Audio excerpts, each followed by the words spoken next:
Welcome to our U version 2 podcast with me, your host, Brendan McCauley. And today we have with us a special guest, Michael O'Doherty, a fellow Irishman. Michael, would you like to tell us something about yourself? Yeah, I suppose, what can I tell you? I'm a simple soul from a big family.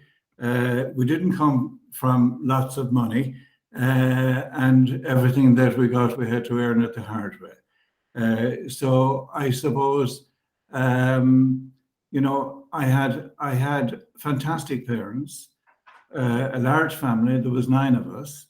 There is 5 left out of the 9. And I suppose life has been strange over the years. Both my parents are gone. And I'm married and I have 3 children. And I'm just after having a new grandchild last week, a new baby boy to hold in my arms with my only daughter. And it was fabulous. And, life continues. So I suppose that's roughly a small bit about me personally. Yeah. So even Michael, even though we're only recently introduced to each other, there's so many similarities between us. I'm from a large family, the second oldest of 14 children. And I have certainly didn't come from a wealthy background. And I have 3 kids. So no grandchildren yet, but that's fantastic news. And it's great to hear that the family's growing. And as you said, in life ebbs and flows and grows, and there's people move on and people are born. There's new life. There's always that cycle. As Disney call it, the circle of life. Yes, very much so. And I suppose it's ironic actually, because I suppose as I enjoy the moments, I'm also conscious that my daughter-in-law's father is at the other end of life at this stage, and certainly within a number of weeks is not likely to be with us. So you enjoy the highs, you understand what the lows are, and that's the circle of life. That there's nobody that gets untouched with the vehicle of life. And I always, I suppose I equated to, I was a child that was born in the actual railway station, not on the platform or that, but that's where my parents lived. Okay. And it was a midwife delivered me. And I always say, and actually my last train journey was, believe it or not, up to meet my grandchild. And on that, it brought me down memory lane, because I could see myself playing in the station that I boarded, and looking at the memories that are still there in the bottom of your mind and saying, God, there were happy days. Happy days, there were plain days, but there were also ordinary days. Our expectations were extremely low. When I say that, we had no major aspirations to do anything. But the one thing that we did learn from our parents was 2 things: to work hard, and also to, if you get up in the day, do the best you can to be helpful to people, not a hindrance. And if you can do a chore to assist somebody, you do it. And fantastic advice. That was kind of I suppose the thing that brought us through life, and we cared for each other. We reared each other, you could say, because there were so many in the house, and that it's. I can identify with that. Yeah, and Brendan, isn't it a fact, that you look out for each other, and you want to help each other along the road. It's not always easy, but as you say, if you approach it with that attitude of what could you do to help and not hinder, that changes the whole concept and the whole approach completely to anything you go and do or you approach. It's a fantastic philosophy. Yeah, and I think even in my working life, I met many managing directors of companies and that, and I always went in with the attitude that You know, we all get up in the morning. We all put on our trousers the same way as everybody else, our clothes. They're ordinary people as well. And This is a good point, a very good point. and they're very, I suppose, often the connection that's established is the most important connection you can create, is 9 times out of 10 who you're talking to. And if you know who you're talking to, you can relate to them. And if they can connect with you, you're connecting with them. And I have found some of the most fantastic people in my life by learning the simple lessons of just being able to talk to people and listen to people. And invariably, nobody wants to do you a bad turn. They just want to support you, to be there. And okay, not everybody, you won't click with everybody, but at the same time, you do your best. And then you know when you have a last cause. After, if there is, but there is that ordinariness. That I remember going in one day, and this particular man who wasn't Irish, he was a German running a very large company, and I could see straight away that there was a stress in him for the first time in a long time. And I won't mention his name, but I have huge regard for this man.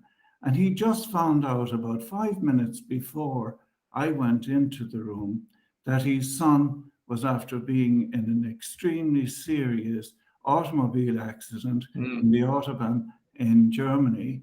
And he didn't know whether his son was going to live or die.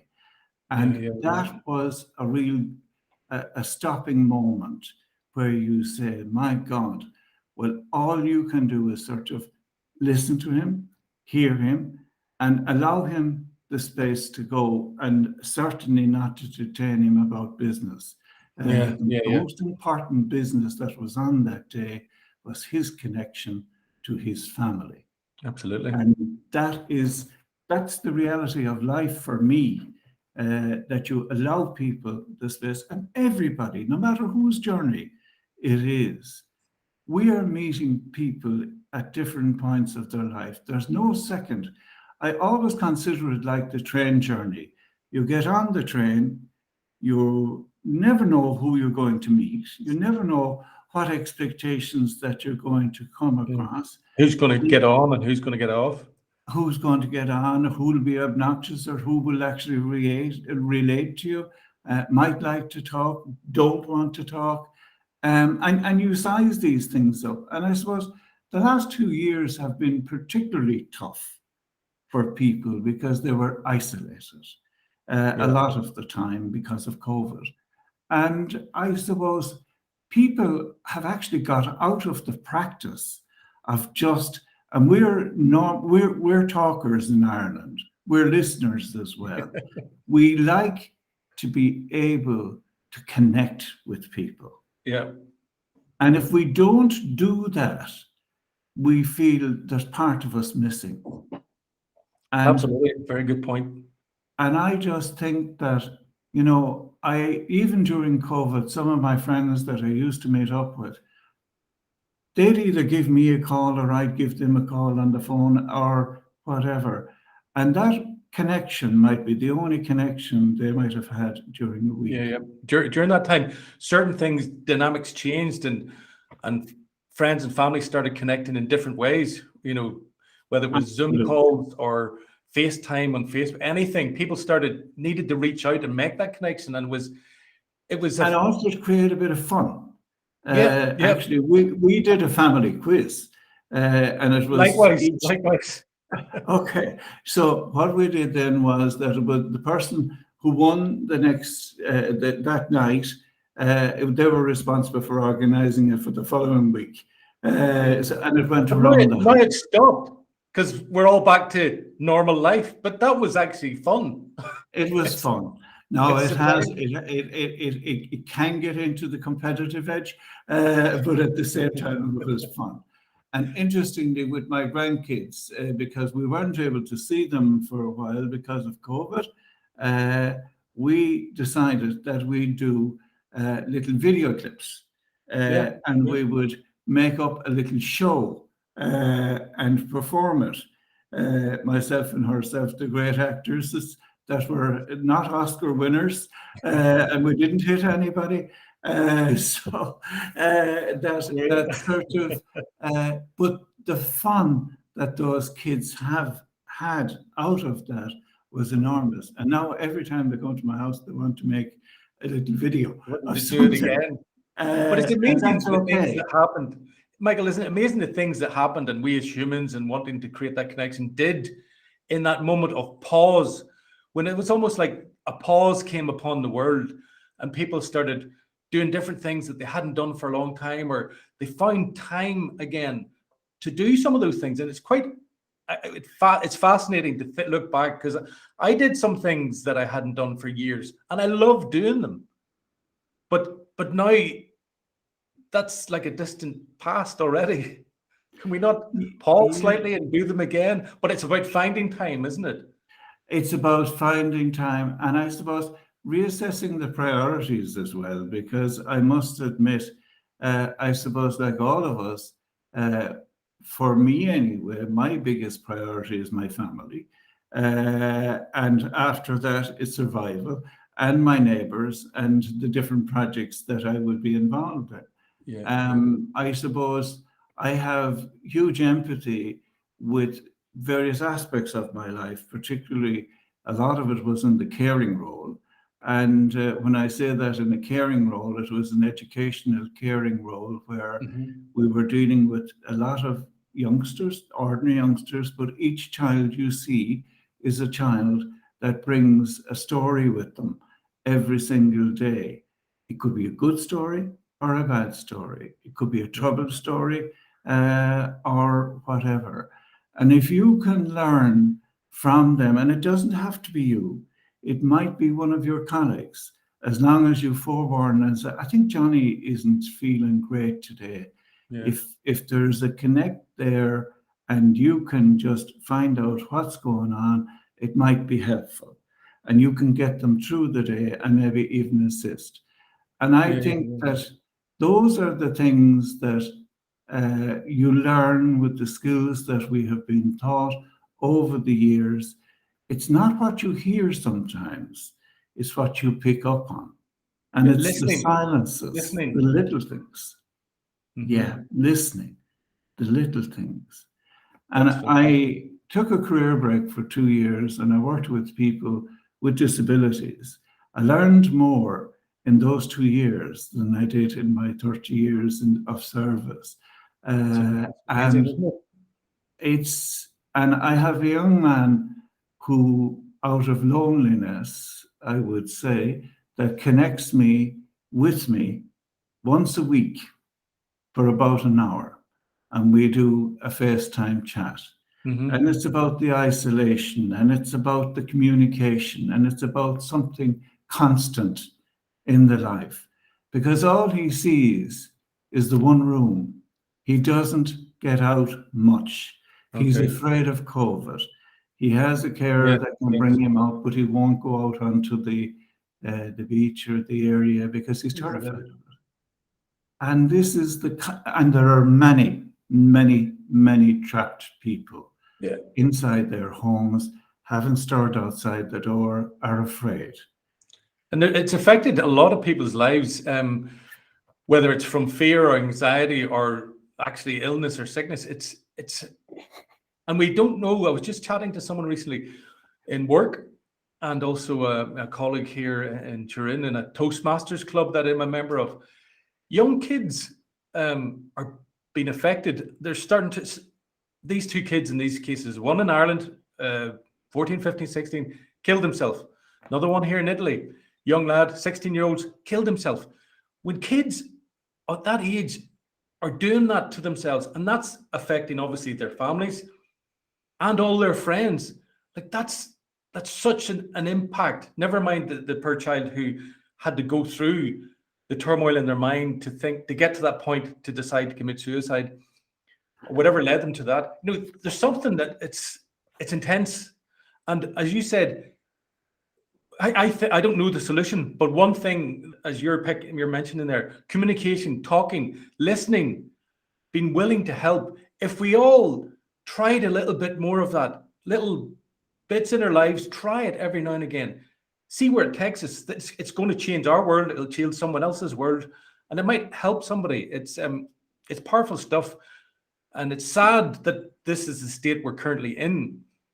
But it's fantastic what you're saying there, Michael. And I think that, Brendan, you're so right, because you never know. And I suppose in my career, yes, we lost people to suicide.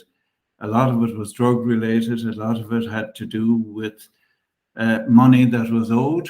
And I never forget one particular family who lost a son. And the perpetrators of the distribution of the drugs, can I put it that way to you? After his funeral, there was still a debt owed, right? The debt didn't die because the person didn't exist. So they went to the parents and they said, you owe us 5,000 euros. Now, if you don't pay up, you won't know where your child is buried. In other words, we will dig him up, remove it, and you won't know where he is. Wow. So that was the threat that existed over the family. And this is only a snippet of the kind of most devious of people that use others, and those at the top of the chain are rarely caught. And I just find it so sad. I look at my grandkids and say, I hope to God none of them will ever dabble in that way, that they get so addicted, so out of it, and dependent on it. But there are good things as well. I mean, we have also children involved in very healthy organizations and healthy things, like learning music. Like my grandkids near me learn traditional singing, and they can sing, and it will give them a confidence to be able to perform, not necessarily on an international stage, but to be able to live a social life. It brings them out. And the music itself is something as humans we love. I love music myself in so many ways. But being involved, creating music or singing or performing even to friends and family, it builds up their confidence and absolutely do so many things for them. I think everyone should get involved in music. It's a creative thing as well. And the soul. I think it's fantastic because I think it's an enormous vehicle. I think the Italians and the Irish are very alike. I have a brother-in-law that lives in Florence, and we have connected with family over the years, and thank God with people all over the world. The one thing that all of them love is a party, a sing-song, something that's going on, or a sponzata. I think is the other word. If that is right in Italian, I'm not sure. I understand it as a place where you can get have more than one drink. But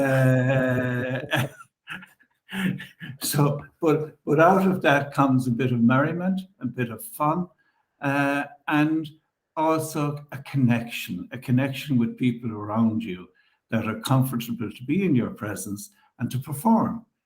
And I was here in my own kitchen one night when a managing director of a company from America was here with my brother-in-law, and we were sitting here, and I didn't know, I hadn't met the man before, and I didn't know, and he was actually a famous musician at one stage, and he had an injury on stage, where he lost his hearing. And for the first time in his life, with Irish origins, he sang an old traditional song called Kathleen, Good Night, Kathleen, I See You in My Dreams. He sang it totally to the air. And now he had no hearing. It's from memory, is Oh, what yeah, he's yeah, saying yeah, it. yeah. And the people that were with me were stunned. Joe, I'll only refer to him as Joe, we had a fabulous night. He had a fabulous night. Even though he couldn't hear what was going on in the room, he saw the merriment, the joy, You what could a see the party smile in the brings. faces. Absolutely, and the connection. And Joe was able to be part of that. And I just think that this is the thing that we have as a people, that to be able to do that, no matter how you're connecting, when we look at the disconnects, and I'm not going to go there because it has been horrific over the last couple of months when we look on and we see the difficulties that have occurred with Ukraine and Russian and Yeah, different turn, all right, yeah.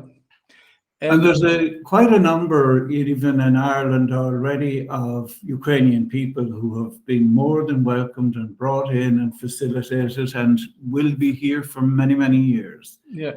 But it's Michael- a world disrupted. Yeah. And we were very open to that because our lives as a tradition in Ireland was also so disruptive over the years. Absolutely. In many ways. Michael, could you tell us about the positive things you're doing with the building you're doing and is it Sure. I suppose, look at when I came here 40 years ago, I was asked by a friend of mine, I was involved in youth work, and he asked me to help to assist youngsters in a rural parish to set up some kind of a youth club. So myself, my wife, and others got involved in it. And right across the road, there's a school, and it was built in 1845. It was the first Protestant and Catholic school that existed in Ireland. It was wow. but it was donated by a family called the Butler family, who owned 33,000 acres right across half of Ireland, Connacht, Kerry, Cork, you name it. Now they don't own it any longer, but at the same time, it wasn't taken off them. It was by choice that they so happened to give a pocket of land here for a school.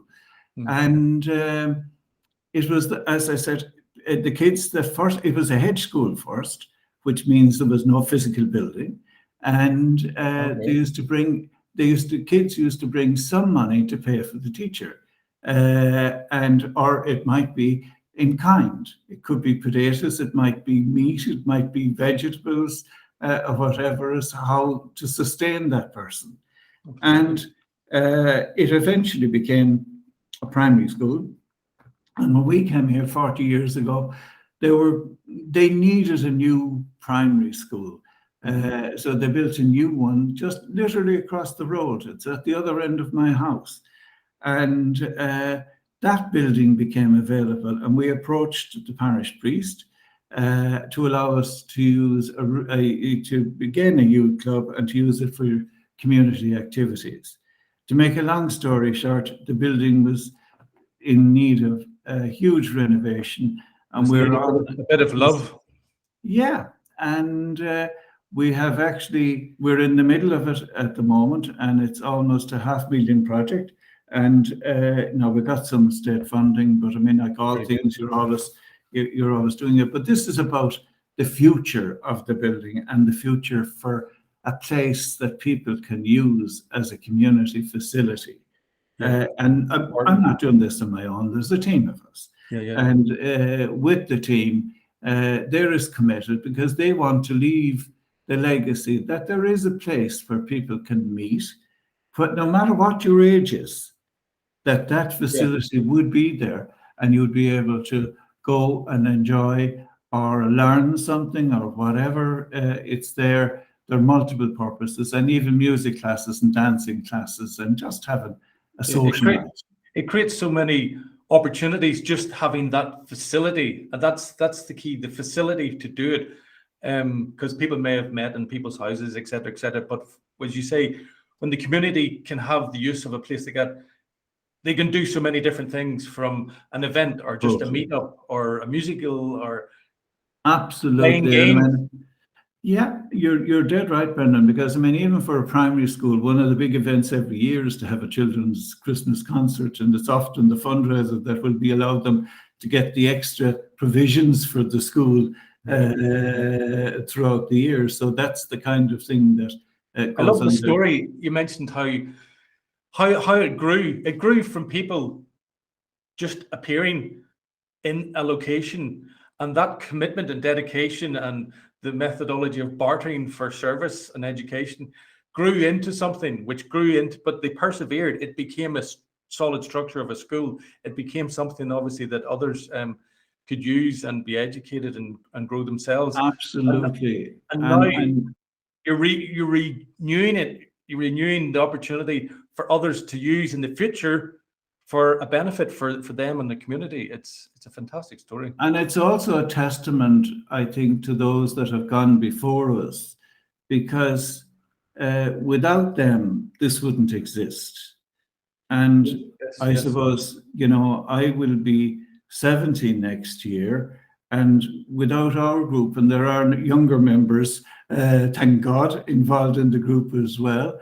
And without this particular group taking on the challenge, that it will be there for the next 100 years. It was built in 1845, and it's still lasting, and it will be there for another 100 years because it has now been given the love, and within the next few months we will complete it.